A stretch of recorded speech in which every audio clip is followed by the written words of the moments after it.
నమస్కారం. సుప్రభాత ఘంటారావానికి స్వాగతం. ముందుగా ప్రధాన అంశాలు. హైదరాబాద్లో ఎకో టౌన్ అభివృద్ధికి ప్రభుత్వం ఒప్పందం.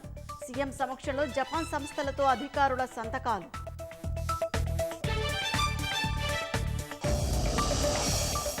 రైతులకు గుండెకోత మిగిల్చిన అకాల వర్షాలు, పంటంతా నీటిపాలు, ప్రభుత్వమే ఆదుకోవాలని వేడుకోలు.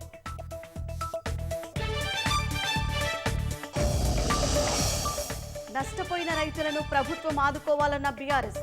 ఎకరాకు 20,000 పరిహారం చెల్లించాలని కవిత డిమాండ్.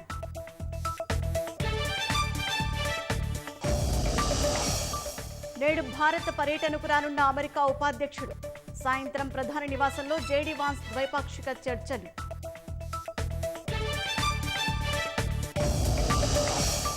జూలై నుంచి దేశంలో తొలి హైడ్రోజన్ రైలు పరుగులు.